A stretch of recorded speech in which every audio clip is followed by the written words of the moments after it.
The People versus David Anthony Burke, a star musician charged with ending the life of 14-year-old Celeste Hernandez Rivas.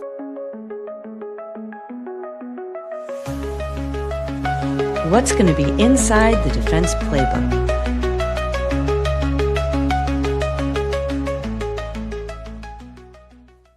Who turned a blind eye? Who knew that David was pursuing the young teenager Celeste Rivas and then carried on an inappropriate, illegal relationship with her?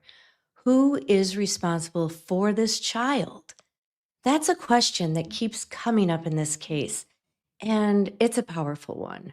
Like, who knew and who did nothing? In this episode, I'm going to address allegations, rumors that hush money was paid out to potential witnesses and possibly even to Celeste's family, which the family and their attorney has vehemently denied. I'm going to walk you through the latest breaking news happening on this case and what it actually means from a legal standpoint. Well, welcome to the Margaret McLean Show. I'm a former prosecutor, and on this channel, I translate what's really happening inside the system, what matters, what doesn't, and what's coming next. So be sure to subscribe and press that like button and notifications button so you don't miss anything. I also appreciate all the insightful comments that keep coming in. I enjoy chatting with you guys and learning more about you. You know, the purpose behind my show is to educate you about the legal system and to make it interactive. You know, I taught law at Boston College for many years, and I really miss my students. I miss teaching, and that's why I'm happy to share my experiences with you. So let's break it all down. First, here's a quick recap of the case. Last September, the decomposing, dismembered body of 14-year-old Celeste Rivas Hernandez was discovered inside 2 cadaver bags stuffed in the front trunk of a Tesla registered to rising celebrity music star David Anthony Burke, who goes by the name D4VD, pronounced David. He's been arrested on charges of M with special circumstances, which qualifies for the death penalty, and SA of a child under 14. David is represented by Blair Burke, a celebrity criminal defense lawyer. He entered a not guilty plea, and his defense team claims he's just completely innocent. His family is also standing by him. The next court date is scheduled for Tuesday, May 26th, which is the preliminary hearing for a judge to decide whether there's enough evidence, that means probable cause, to move forward. Again, press that subscribe button because I will be live streaming that hearing when it comes up and anything prior to that that's breaking, and I will, of course, provide my legal analysis. So, you know, when you're dealing with a 13 or 14-year-old child allegedly involved in a relationship with an adult, it's hard to swallow. I handled these types of cases as a prosecutor. It hits hard for everyone involved because it's so emotional. But remember, in a courtroom, we have to separate emotion from evidence. And so far in this case, I see 4 different layers. What's documented in the court filings, what is being alleged by the prosecutors, what the defense is saying, although we really haven't heard much from them, and what is being circulated online. A lot of it without any proof at all. If we don't separate these 4 layers, we lose clarity. So let's start where we should always start, with the court documents. So I'm going to put those up here one moment. All right. Make myself small and make this thing large. All right. So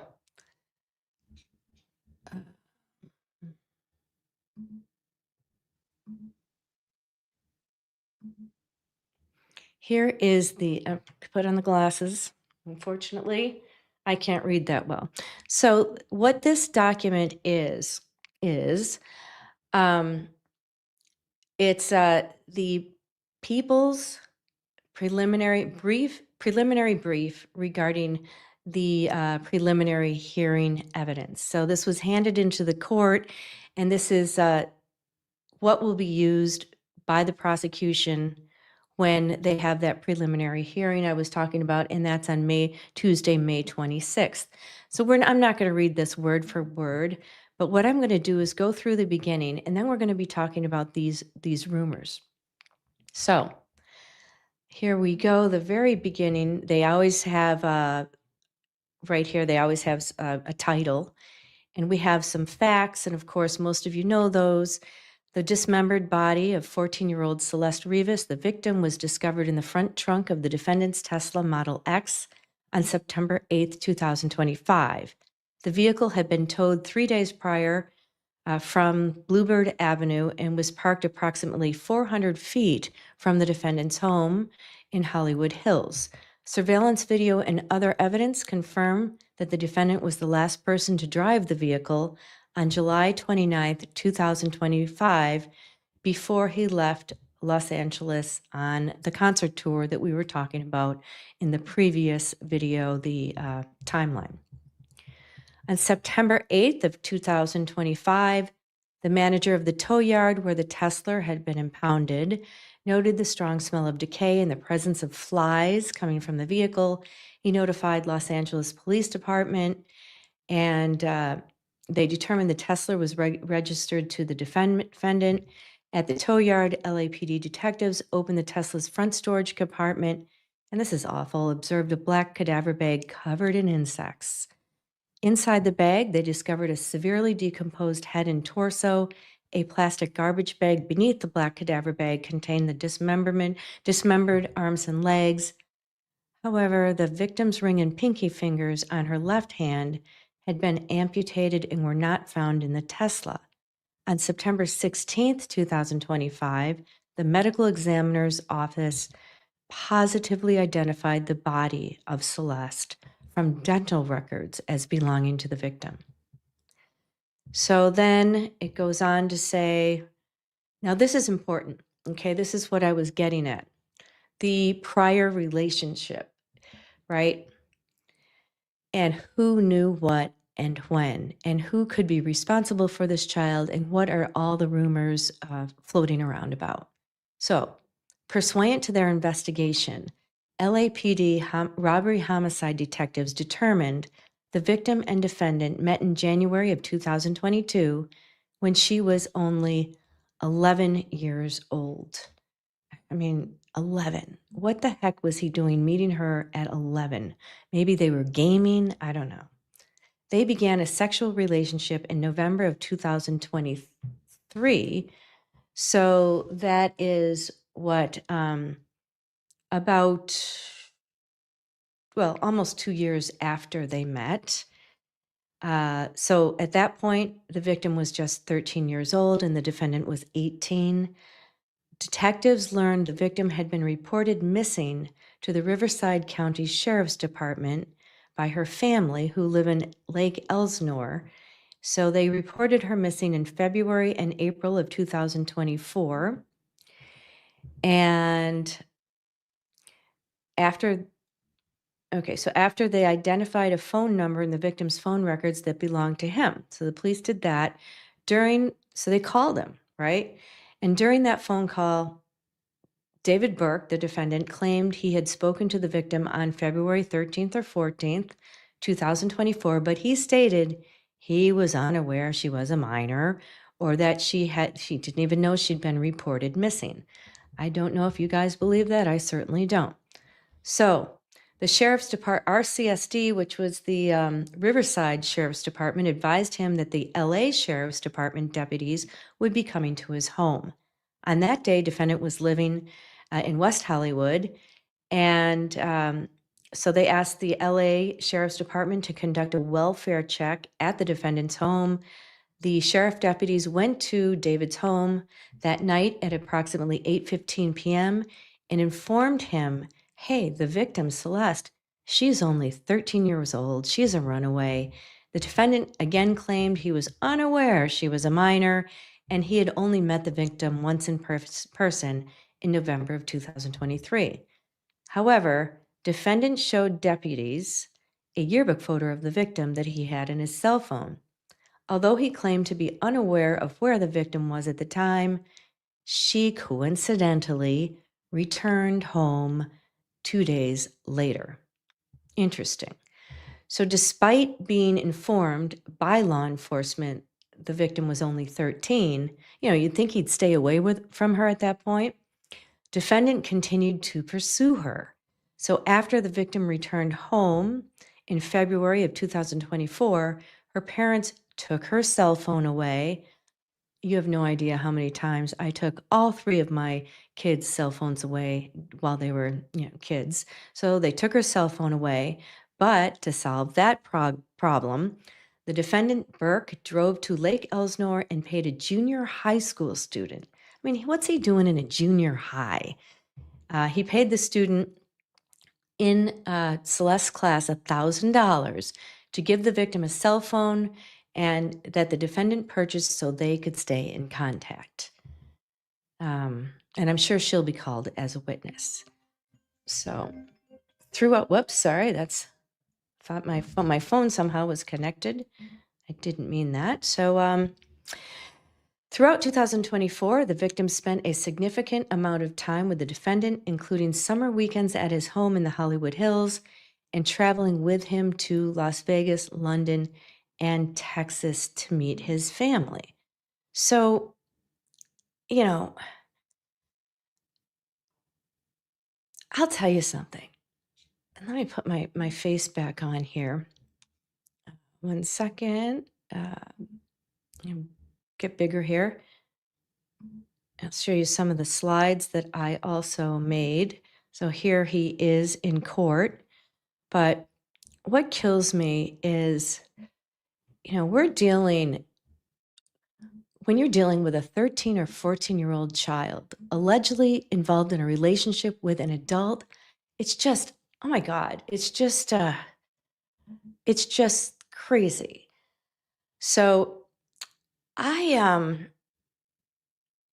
think it's interesting that when examining the history behind this relationship, right? I think you've got to look at what was going on when David was 18 and she was 13 and they were involved in a sexual relationship. And legally, I did look up some information that I think you might find interesting. So the states vary as to what the age of consent is. Now, the age of consent in California is 18 years old. That means that anyone under, why do I have my glasses on? That means that anyone under the age of 18 is considered a minor and cannot legally consent to sexual activity. So, if someone engages in sexual activity with a minor under the age of 18, they can be charged with statutory R. That means, even if the partner that they're having sex with consented, it doesn't matter. Statutory R is a serious crime, and you don't have to consent. They can consent, and it's still statutory R. All right. So here's what's interesting. Here in Massachusetts, because I broadcast out of Massachusetts, not far from Boston, the age of consent is only 16. Anyone under 16 cannot legally consent to sexual activity under our state law. That means any sexual intercourse, including between two teenagers, is a serious criminal offense if one is under 16. Okay, so quite a big difference between Massachusetts and California, and quite frankly, it's surprising. Now, under Florida law, this is interesting too. The age of consent is 18, but the law further states that statutory rape law does not apply to people who are 16 and 17 years old if their partners are 24 years of age or younger. So what that means is, let's say you have a 24-year-old and they have relationships, sexual relationships with a 16-year-old, that would not qualify as statutory rape. Kind of blows my mind. I mean, can you imagine a 24-year-old with a 16-year-old? I mean, that's not statutory rape in Florida. Now, I'm curious to see what your state law is on this topic or what your country's law is on this topic. I honestly didn't know there was such a discrepancy in statutory R areas. So, um, back on track, I'm going to go back to the complaint here again. Not the complaint, the motion for the preliminary hearing. It looks like a complaint, so I accidentally called it a complaint. All right, so let's go back to that. One moment.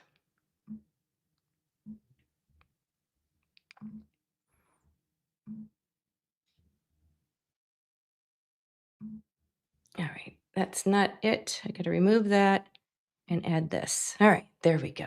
So let's go back to this complaint and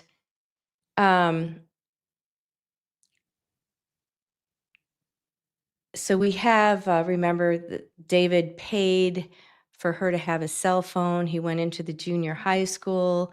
Here's another thing, throughout 2024, the victim spent a significant amount of time with the defendant, including summer weekends at his home in the Hollywood Hills, traveling to Las Vegas, London, Texas to meet David's family. All right. This bothered me, and it bothered a lot of people online. Weren't there questions being asked about, oh, how old is she? That seems weird. She seems under 18. Is he with a minor? But maybe, did people not know? Was she wearing heavy makeup? I really don't get this. So I'm sure he said, yeah, maybe he lied about her age the whole time and people just bought it. But that just blows my mind. Another thing that really kind of bothers me here is if they did have an inkling that she was underage and he was engaged in something that was illegal and not right, why did they turn a blind eye? Yeah, that's not right either. That's unethical. So text exchanges between the victim and the defendant during this time contain references to sex, pregnancy, abortion, and the use of the Plan B emergency contraceptive. There are also explicit photographs documenting and corroborating their sexual relationship. Then in November of 2024, defendant and the victim broke up, although they continued to communicate, and text messages suggest they also continued to have sexual relations. And in April 23rd of 2025, which is likely the date of the victim's death, and when all of her cellular activity ceased. Okay, remember the timeline, we talked about that. The night before that, this is key, on April 22nd, 2025, defendant and victim engaged in a lengthy argument described in detail in their text messages.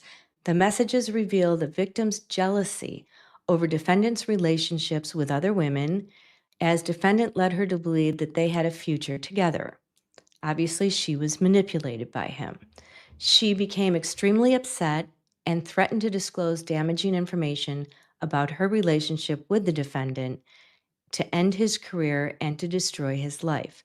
Defendant's first studio album was due to be released on April 25th, 2 days later, 2025, and he had an emerging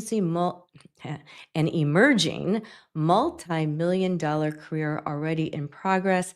He also had multiple product endorsements, which were highly profitable. So I kind of looked into that as well.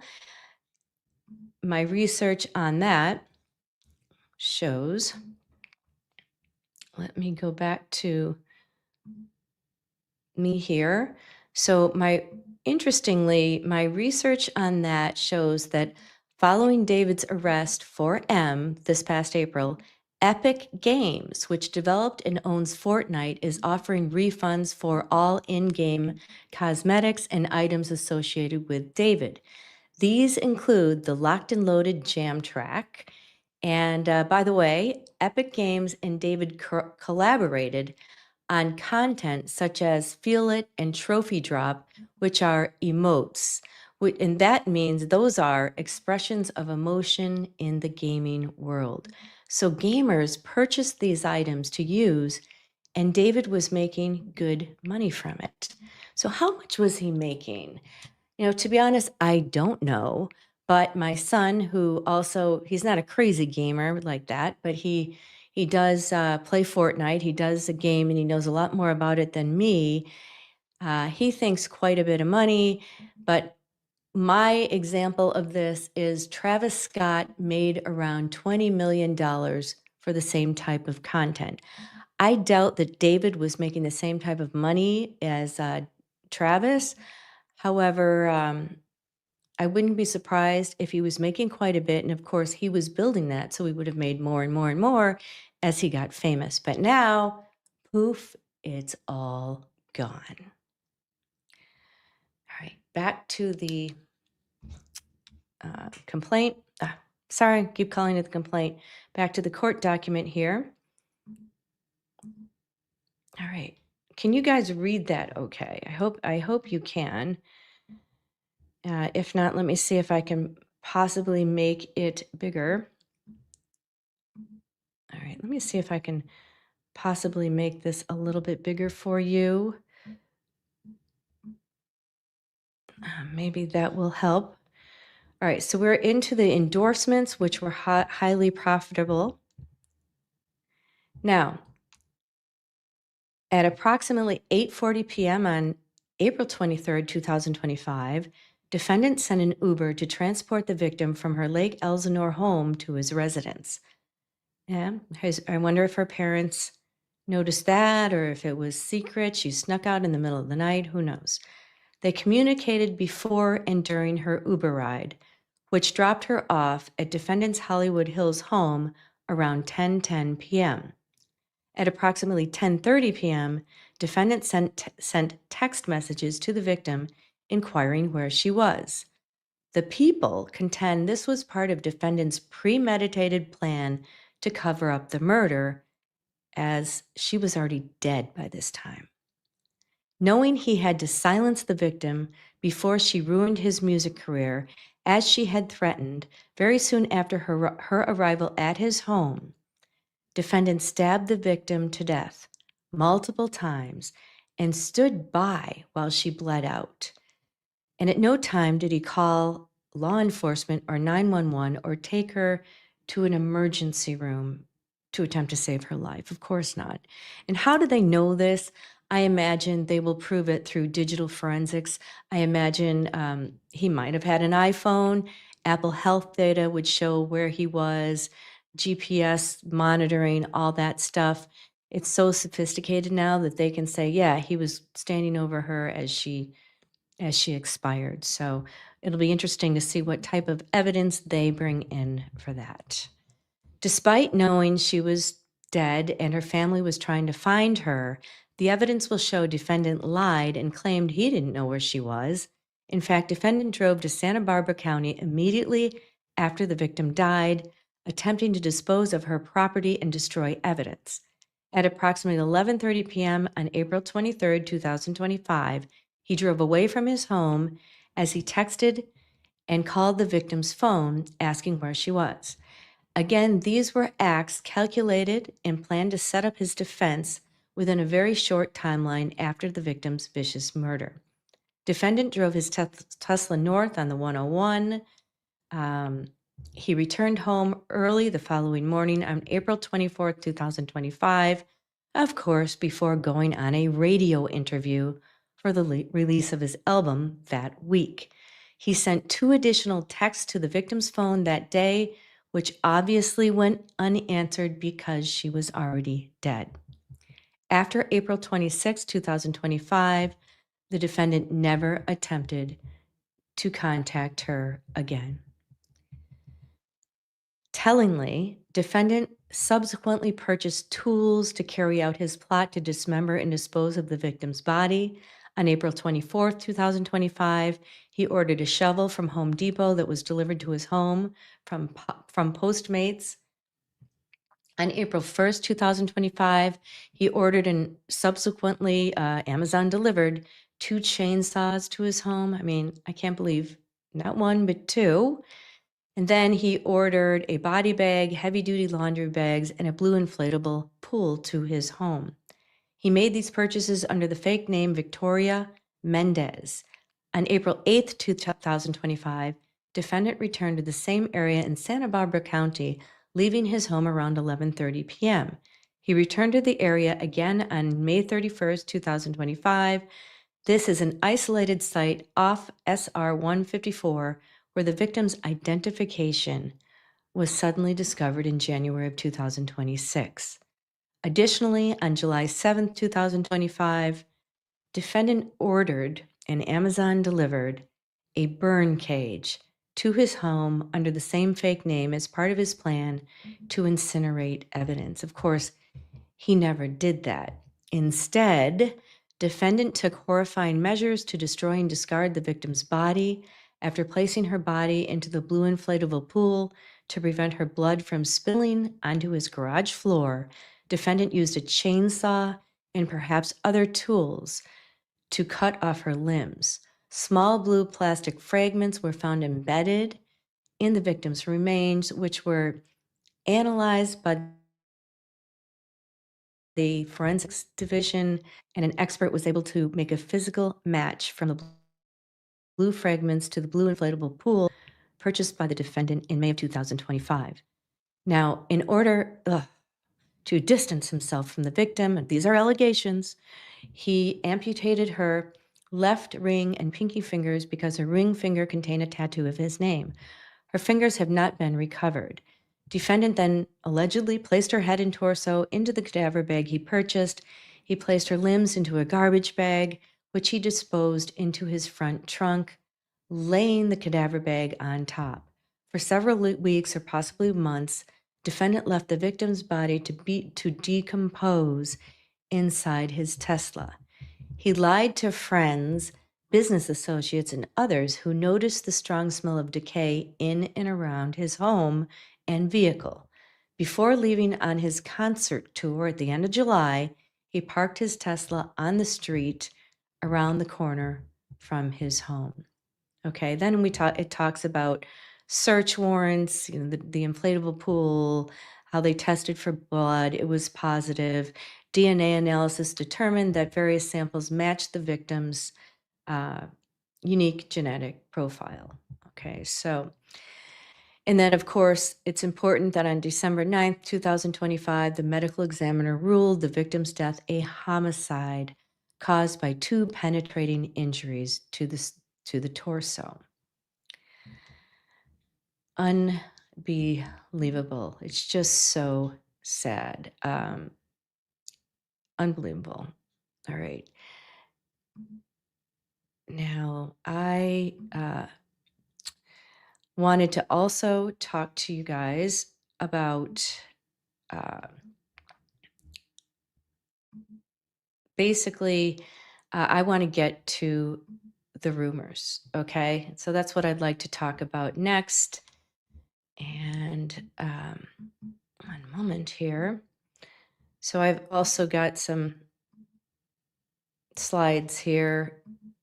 And there's David again with his cell phone, of course. David on tour.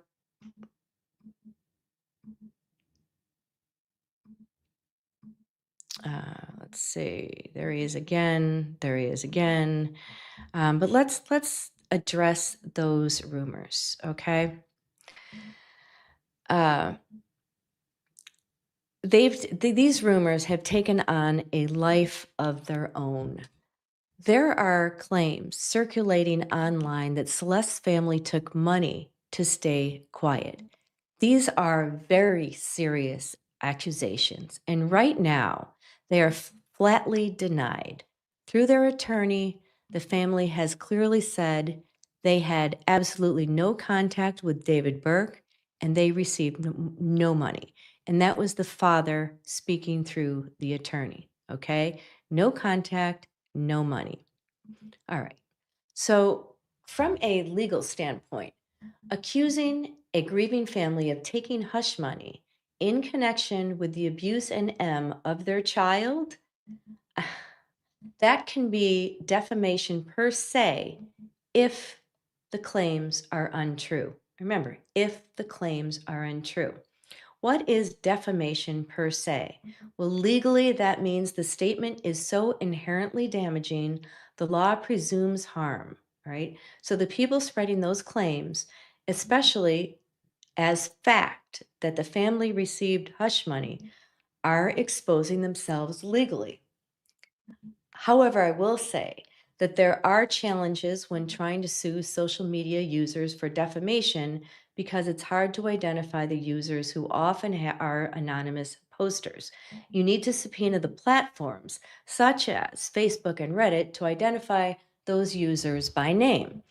Then you're also dealing with First Amendment protections of freedom of speech. I talked about this all the time with my students. So, there is another legal concept that also comes into play here, one that we often don't think about, and that would be cyberstalking. Let me explain what that means. So, in a legal sense, under federal law 18 USC 226 1A, remember that. It is a crime to use electronic communications, text, social media, messaging apps as part of a course of conduct intended to harass, intimidate, or cause emotional distress or fear to others. And the key elements are repeated conduct, not just one message, but a pattern of messages that harm somebody, intent, intent to harass, control, intimidate, or manipulate someone, use of technology.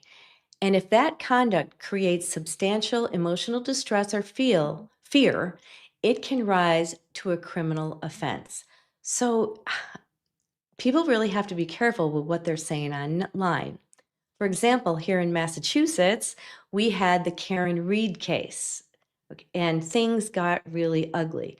Mrs. O'Keefe was the mother of M victim, Boston police officer John O'Keefe, and she wasn't involved in any type of alleged, you know, nothing involving those rumors of conspiracies or anything like that. She was simply a grieving mother, and she was constantly harassed. She was called horrible names as she entered court, and she really did suffer a lot of emotional distress. Now, also in that case, several of the witnesses have brought defamation charges or have brought a defamation lawsuit, not charges, a lawsuit against the blogger known as Turtle Boy. So that's going on now. And I will definitely be following that one because I followed both trials and Karen Reed. And this one is quite interesting. So make sure you subscribe if you want to hear more on that and turn on the notifications. Let's see. So let's also go back and talk about responsibility. Okay. Who is responsible for protecting a child like Celeste? Right? Who is responsible? And let's see. I have some film pictures. Okay, that's okay. Before we get into responsibility, that is one of David's friends who was called before the grand jury, and we wonder, you just never know. Again, rumors, rumors, rumors. We don't know. Was he? What's his involvement? Did David try to hush him up? We don't know. And blank one. Here's David again with his friend, and David in K-pop. There's David, quite a few pictures. Now this one is, here's Celeste. Now this one is the one that I wanted to put up, in that I'll take myself down for a second.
Oh, there I am again.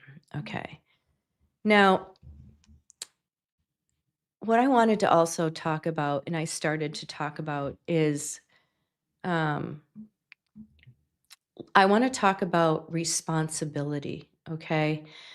So, who is responsible for protecting the child, right? Legally, that can include parents, guardians, teachers. The law also recognizes that even attentive parents can have a child who runs away from home or gets into trouble. Now, here in Massachusetts, again, I talk about Massachusetts, we have the case of Sandra Birchmore, which I have covered on my podcast and will continue to follow. When Sandra was 15, she was allegedly groomed in the Explorers program at the Stoughton Police Department. And that's a program for young teenagers, various ages, I forget which, but to go into the police department, it's like a boot camp and they can learn all about policing. And it's supposed to be a great thing for the community. Unfortunately for Sandra, her life was, again, allegedly snuffed out by police officer Matthew Fell because he was worried that his illegal relationship with the mother, Sandra, would be exposed. Now, in that case, the mother had no idea that the abuse was going on. Sandra fell in love with the guy. She was young and vulnerable. And this guy and others in the police department there were grooming her and having sexual relationships with her. So I had the family on my podcast, and they said they just had no idea that this was going on, which, it just can happen. In David's case, I feel that there were so many times when, they traveled together as specified in the People's Motion, the brief. I've got to believe that people knew about it. They must have. Like, what about his managers? What about some of his friends? I think people must have known and they looked the other way. And to me, it may not have been illegal to do so, but I believe it's unethical, right? So people have to think twice the next time they see something that's odd. They have to ask questions. Now, could there be other people who know something? Again, that's possible. Multiple grand juries were convened. There are three of them, in fact. Witnesses were subpoenaed and people were questioned. So we'll find out as the case goes on who had knowledge. But, here's the bottom line. Suspicion is not proof. Association is not complicity, right? Associate with someone, it doesn't mean that you're complicit in that behavior. And of course, online narratives are not evidence. They simply aren't. And I've also read I've gone down the rabbit hole on Reddit and Facebook, and you hear all sorts of comparisons. People who are wealthy, people that have wealth, influence, the ability to silence other people, like Diddy, for example, or Epstein. And you know what? That's a broader societal conversation. But in this case, what matters is what can be proven with admissible evidence in a courtroom. Now, if there were actual evidence of payments to silence, right, a witness or evidence of payments to the family for hush money, that would be another thing altogether. And that would be illegal. All right. So I imagine, I don't know. I doubt that there's evidence of that, but we will we will find out. So far, it's rumors. But if there were payments to silence someone, what are what are you looking at? You're looking at witness intimidation, charges of obstruction of justice, and of course, consciousness of guilt. But again, all that requires proof, not rumors, not screenshots of unknown origin that are blurry. All right. So, evidence, we need evidence. And where does that leave us? As a former prosecutor, I see a case being built through a timeline, which I went through, digital evidence, forensics findings, and motive. I see a defense that is going to challenge every piece of that, but I do not see, at least in these court filings, evidence supporting these claims about the family being paid off.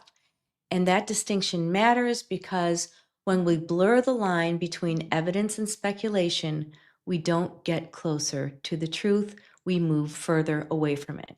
So I'll leave you with this. The real question is, the real question isn't just who knew. The real question is what can be proven, who can be held legally responsible, and whether the evidence meets the standard of beyond a reasonable doubt. Everything else is just noise. And always keep in mind that the defendant, David, is innocent until proven guilty in a court of law. Well, that's it for now. And I appreciate all your comments. So keep them coming and be sure to subscribe. And thank you so very much for watching the Margaret McLean Show. And again, I said I would be following this case and many others. So check out my channel. And thank you very much once again.